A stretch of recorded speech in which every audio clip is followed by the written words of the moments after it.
ay meron ding nakalagana sa mga nakaraan na iba't ibang, kung tawagin nila, ay coordinating center.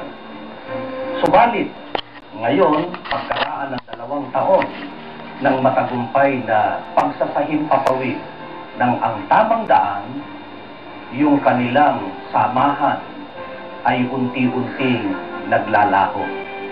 Ang katunayan, marami po ang kanilang coordinating center na ngayon ay bakante na.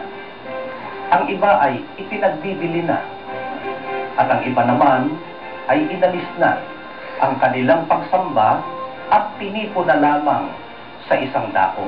Ang dating daang palatuntunan ay temporarily canceled or suspended as of last month.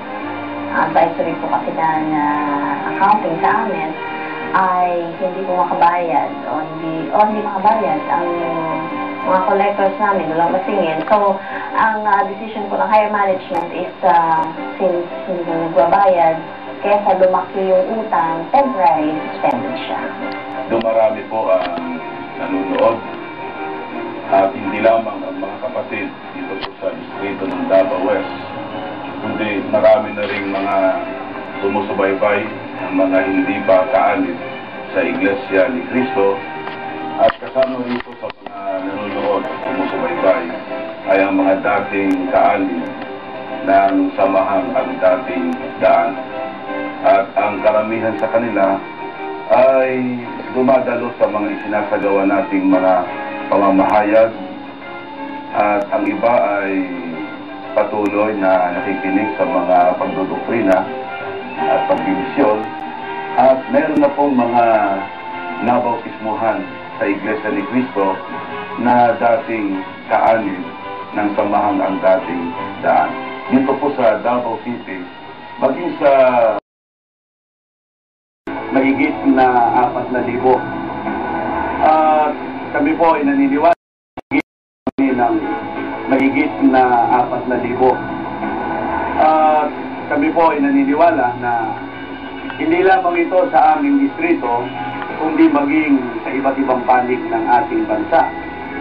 Kaya yung pong sinasabi nila, mas marami na raw po sila, kailanman po ay hindi totoo yun.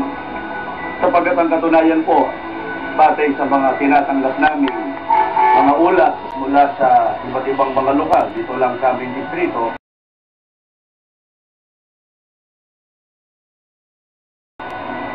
yung po sinasabi nilang mga coordinating center ay wala na ho yatang nakikita sa iba't ibang mga lokal dito lang sa aming distrito. Yung po sinasabi nilang mga coordinating center ay wala na ho yatang nakikipag-coordinate, kaya nagsasara na yung mga dakong yun. At marahil po ay napagtanto na ng mga tao dahil po sa pagsagot namin sa kanila o natin sa kanila ang katotohanan ng Iglesia ni Cristo. Ito nga po ang nagtataguyod ng programang Ang Tamang Daan.